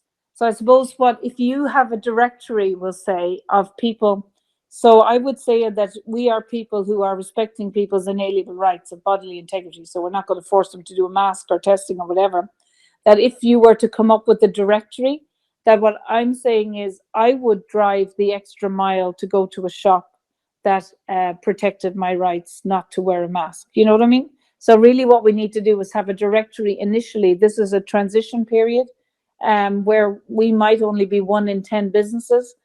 But exactly as you're saying, we need a directory. Now, if Custodian could do that as some kind of branding for freedom-loving cafes or, you know, supermarkets or insurance, or particularly like dentists and doctors, I would be very happy to do that. And you can either email on to Custodian or to DoloresCahill@gmail.com, and we would start to have a freedom-loving network of innovators and businesses. But the main thing about standing for election is this is a transition period until the next election, where we actually take back the rule of law and our freedoms in Ireland. Thank you, Dolores. I'm trying. What's your friend's name? We're trying to find her so we can. It's Paul Heaney. Paul Heaney. Okay. He has his little hand up. Oh, he has it up already. Okay. Yes, yeah. Okay, guys, can you help me out here on admin? Or he can unmute me. Can he unmute? Oh, you can't. Just put his hand up again, please. Yeah, could you put your hand up again, please, Thanks, Paul? Paul. Paul Lussier is, oh no. It's a UK number. Yeah, Paul Heaney. we He's can't see unmuted. numbers. The reason why why he's important is that he's actually looking at, oh no, he has his microphone off now. Paul Heaney. Can you see him, Dolores? I can see him, Yes. but Is he got a red mic on, Dolores, or should we unmic him yet? yeah, Or I think you blue need to hand. unmic him because he's actually, there he is, he's waving now. Oh, he's Oh, waving. brilliant. We'll find him. Paul Give us Heaney, and he's near Finton Dunn as well, who I'm also be delighted. But the thing with Paul Heaney, and Finton is doing fabulous work actually, but Paul Brilliant. Heaney is trying to do a grand jury in the United Kingdom to hold people to account. Does the description say I'm an artist, writer, and something? Yeah, that's Brilliant. it. Sorry, And that's Finton great. Dunn is doing fabulous work as well, is there? Who's a Okay, journalist. Paul, you're unmuted. If you'd like to unmute your own mic.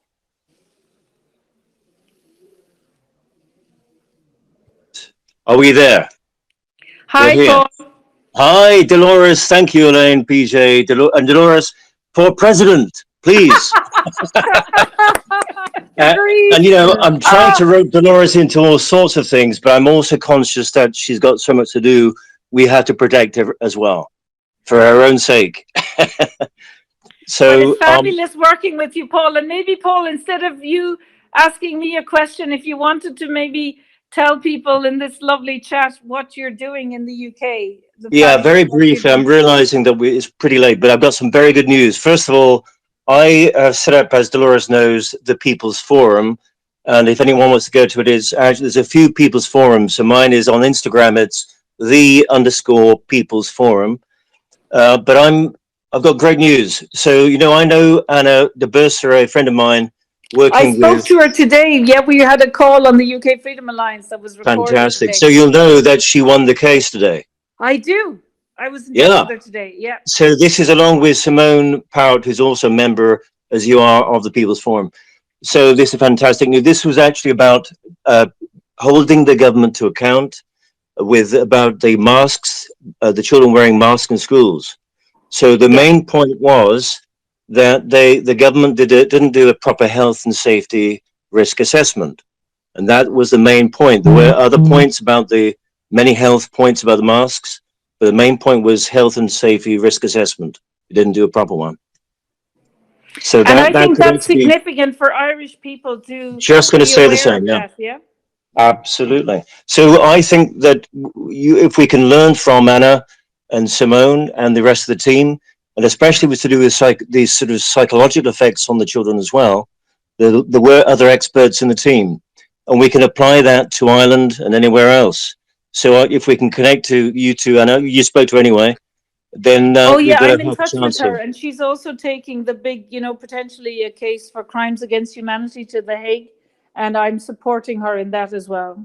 Yeah, she wants to take something else on. Again, I think she may be taking too much on if we do a third thing, but I think we'll take it one step at a time as fast as we can. But I So think that's all great news. maybe, Paul, it's that this mask case means that the principals in the schools, and the people in the Department of Education, Yeah, that they haven't done a risk assessment, that children are being harmed, exactly. and that they Yeah. are liable.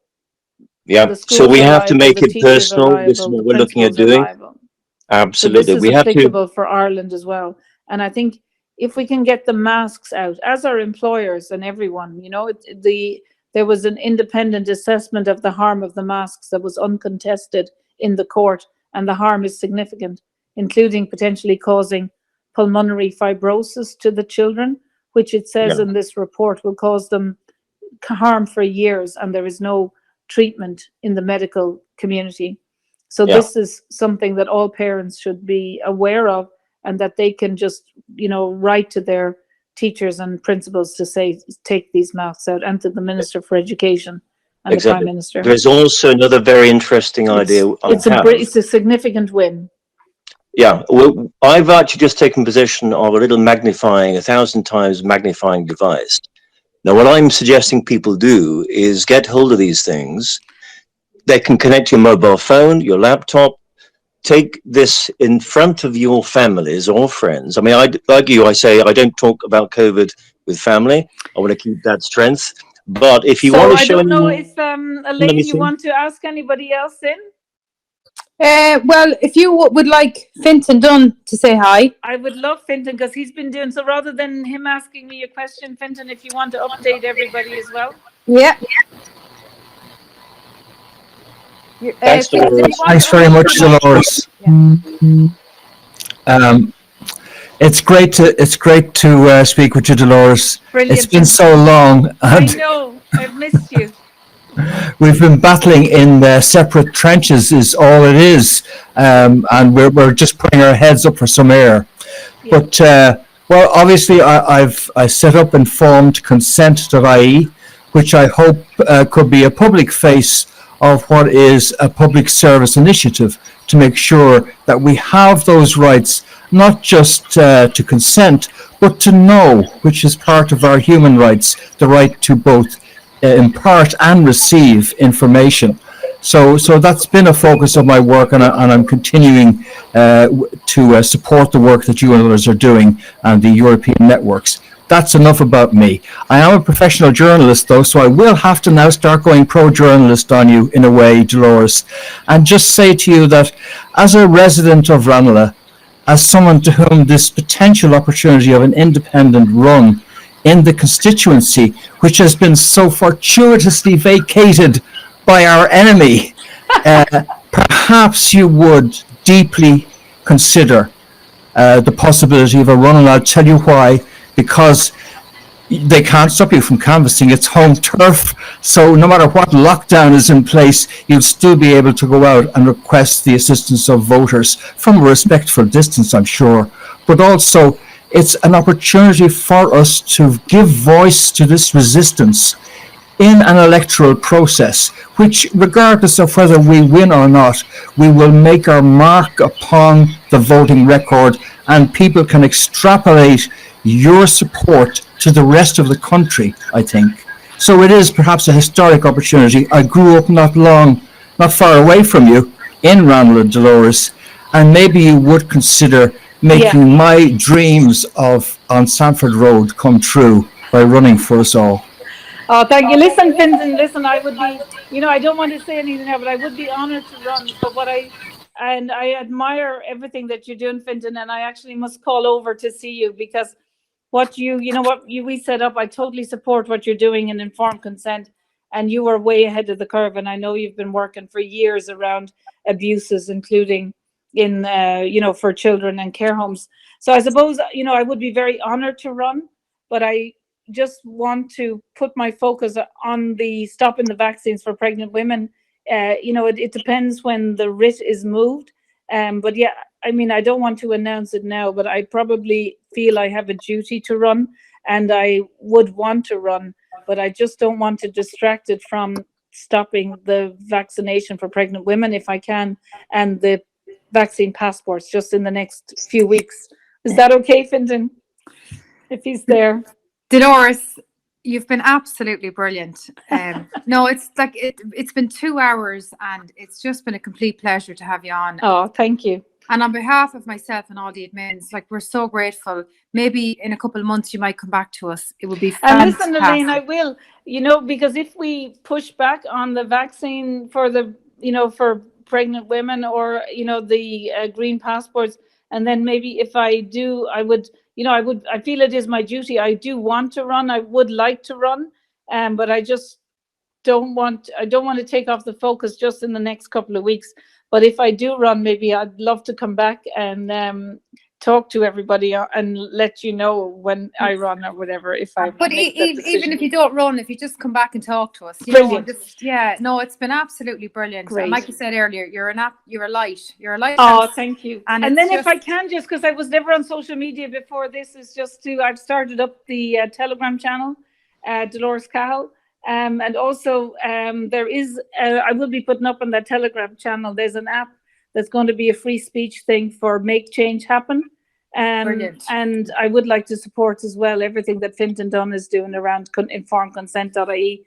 And he was a great support. And I'm very grateful to everyone who is supporting me. And I suppose what I need to do is to move that as well, either in the Freedom Alliance for Ireland or in Custodian, that it's not just about me, that even if I run, that we would use it as a mechanism for other people across Ireland to prepare for the next general election or to stand for local elections. Elaine? Absolutely. There's a message out there that needs to be got out, and I think that we're all in the same wavelength. And the other thing, Elaine, I'd love can I to also do, just mention tonight, sorry, there's a group of at least 10 really strong admins behind this, and brilliant. We're working continuously at getting really good speakers on, and there's a lot of work in the background. So I just want to thank every one of them tonight. That's they were great. absolutely and brilliant. Elaine, the last thing I'd like to say is that I would like to go into the more disadvantaged areas, that I'm saying to people, there are lots of communities in Ireland that don't know this message, all over Dublin, poorer communities that maybe people who have, like me, have been privileged to go to university, and just tell them they have, I think, been lied to more than most, that if anybody ever wanted to invite me into communities around Dublin or around Ireland, I'd be very happy, just privately, like just to people's homes, to explain kind of in small communities what's going on as well. And everyone, you can pass on my number. I really think indeed. We need to do that. All right, Elaine. You're brilliant. Thank you so much. Good night. Thank you so everyone. much. Thank you. God Bye-bye. bless. Thank you. For Thanks, Delores. Thanks. Well done. Bye. Thank you very much. Bye-bye, everyone. Bye. Bye. Brilliant. Wow, that was Well brilliant. done, Elaine. Thanks, Well done, Elaine. Thanks, Well everybody. done, Elaine. My God, it's so informative. Excellent. Themselves, just leave and join back again, and it'll let you back in without. Yeah, that's the best way to do it, because there's too many people to go individually through them. Just leave and come back in, and you'll be unmuted. Okay.